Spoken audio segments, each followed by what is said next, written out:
Full privilege. And it's 8 o'clock in the morning here in Mumbai. And I've just come back at about 3 in the morning after seeing Kalki for the third time.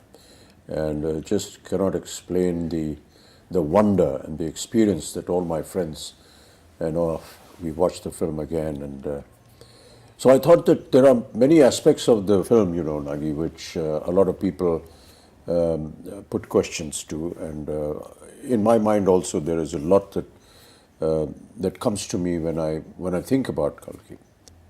Explain not just to me, but to the audience in general, how you thought of.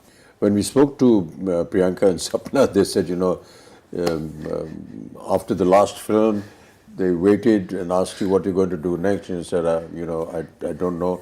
And almost after a year or so, you went to them and said, I have something.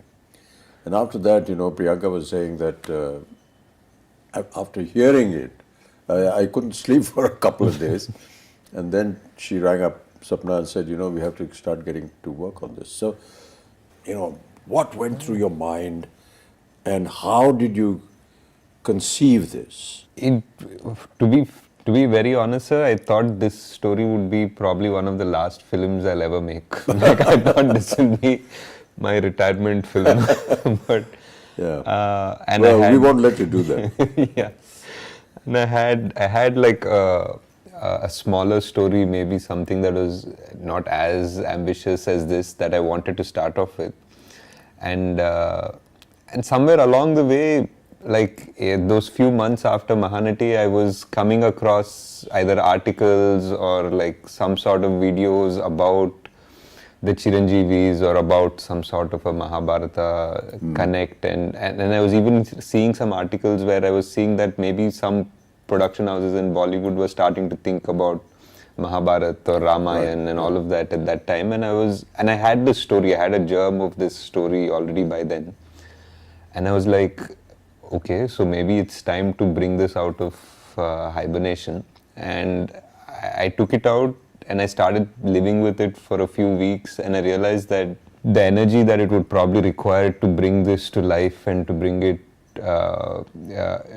it in front of people was something that I probably had now. And I don't think, to be honest, me, Swapna or Priyanka fully knew what we were getting into when we had that first narration.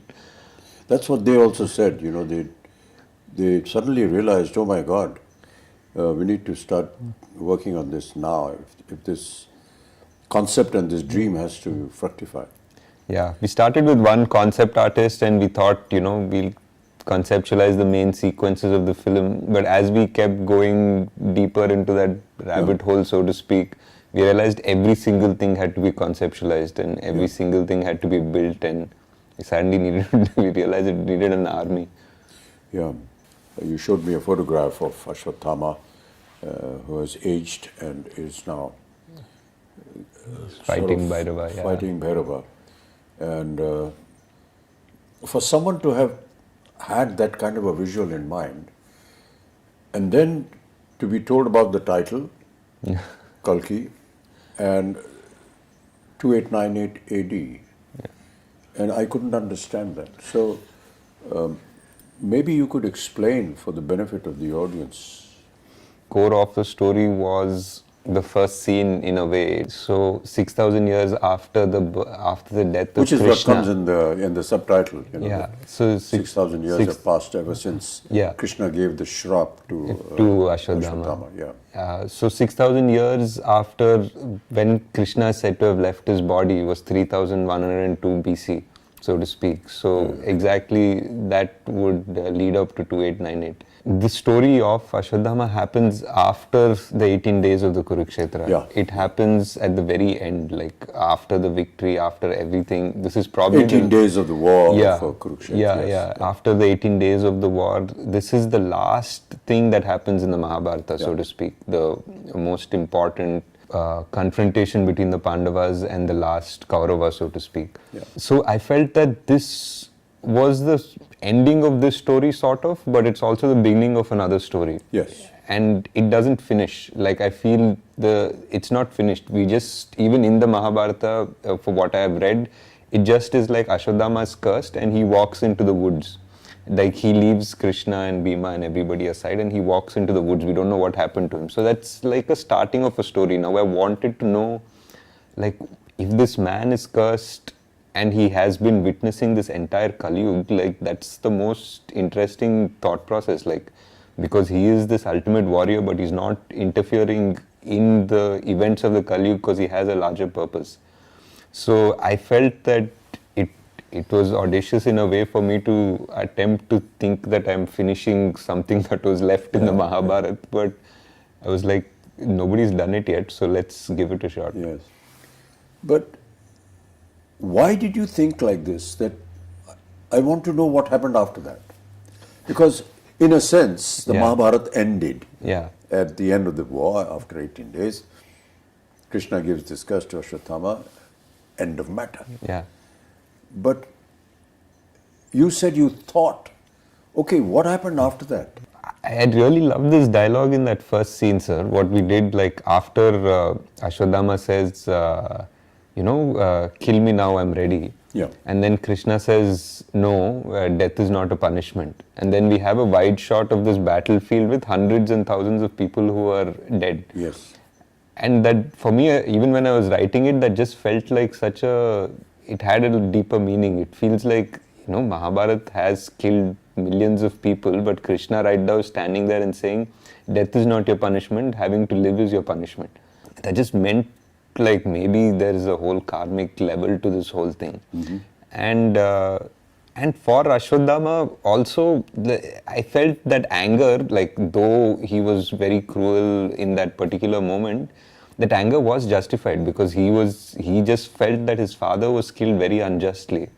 And his father was a great warrior and he was killed in the most unjust way.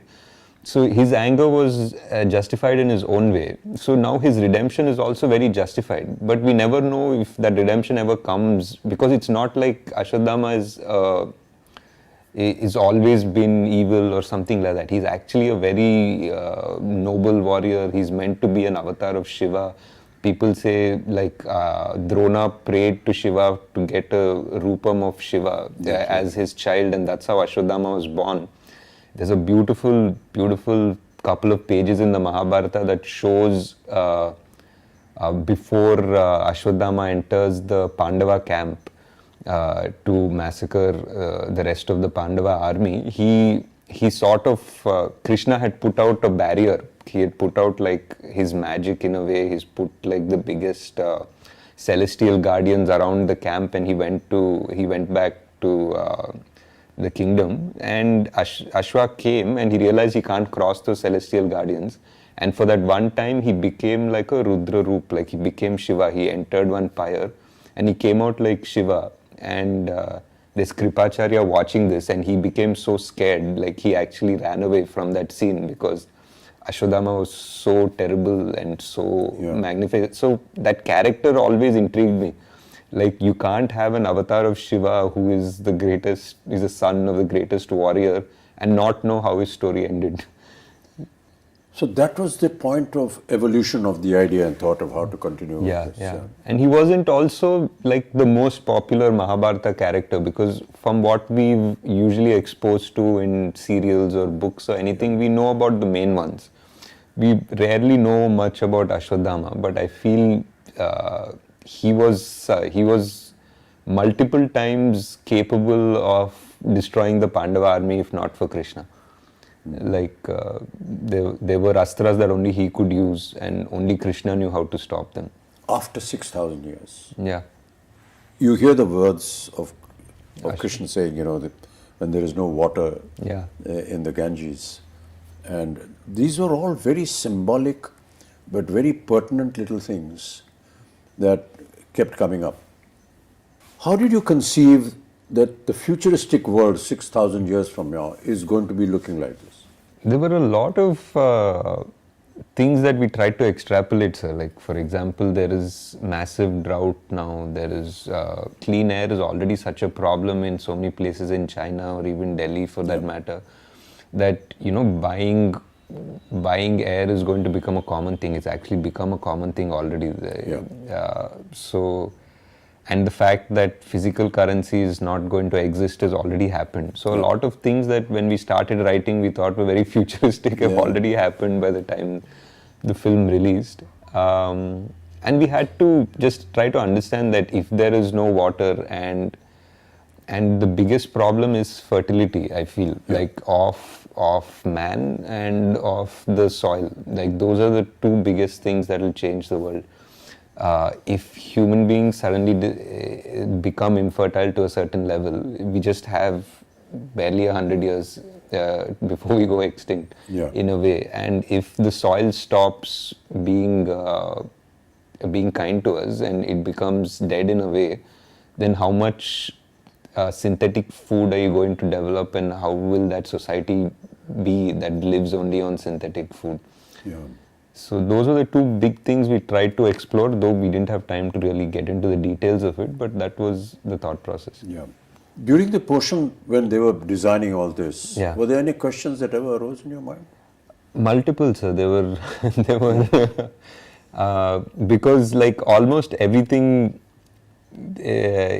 because when you're trying to design a whole world with an ecosystem, with an economy, with all of that, there'll be so many contradictions.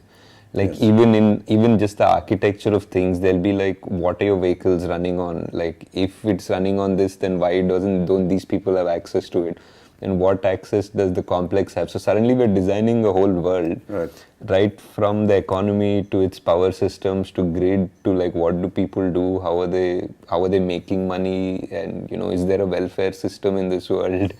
Like there's so much discussion, and after I think 5-6 days of brainstorming, we usually just stop and say, enough, let's get back to the story. I was talking to some people about Shambhala and what it was, and that is something that they said, that this Shambhala is something that is under the earth. It's there in the Buddhist thought process. I personally felt that there is a scene when Mariam comes forward before she sings that song, to that circular that design, mandala, which I don't know whether I'm correct in saying that, but it's a very Buddhist. So is that what went through your mind? It was, sir. I think the idea of Shambhala is something that is very similar to our culture and Buddhist culture, even Persian culture. They have different names for it. And I felt that it's very interesting that all of them have names somewhat similar also. Somebody calls it Shangri-La, somebody calls it Shambhala, and all of them say that it's a place where people are going to sort of retreat to in the Kali Yuga when, adharma becomes so much more outside, and that's where the avatar will come, the savior will come, so to speak. So I felt it's very interesting that so many cultures have the same idea. And the idea of the symbols in Shambhala was like a mix between the chakras that we have, the Sri Chakra and all of that, combined with the mandalas that Tibetans have, which are so similar. So that was that. We just wanted to find, I think in the production design discussions that we were having, we were always trying to see like how culture would be amalgamated in 6,000 years. It wouldn't be like sharp lines between cultures and traditions. Things would probably get merged a bit. But it's, it amazes me how one person's brain could have designed and thought of all these things. I couldn't have, sir. There was a production designer, Nitin Zihani. We had multiple meetings. We have a concept design team which is really good. They're from Jaipur, fully Indian, like Immortal Collective. We had an in-house storyboard artist, Venu. I mean, for a movie like this, I would say that we probably required a bigger team, but the team that we had was fully on board, and everyone was constantly ideating. I mean, I definitely had to okay the final aesthetic, and I would guide them and direct them the way it had to go. But if not for the concept designers and Nitin's brain also, this wouldn't have come out the way it has. Kamal, that day when we had a general, when we were talking to the rest of the guys, he said something very nice. He said, a lot of the filmmakers come to me and they describe the story, and they give me very efficiently made concept storyboards. But the point is that his opinion was that how does this storyboard actually get into practice, and what is the reality of it? It's all right to make some drawings and come, but he said that when I saw this and when I heard Nagi, I thought, gosh, it's going to be another one of those storyboard things. But then Nagi showed me some visuals which he had shot, and I believed, Yeah. and just went ahead with it. What was the idea of the complex? The idea of the complex was, it was like everything is there. It's beautiful. It feels like heaven. There's water.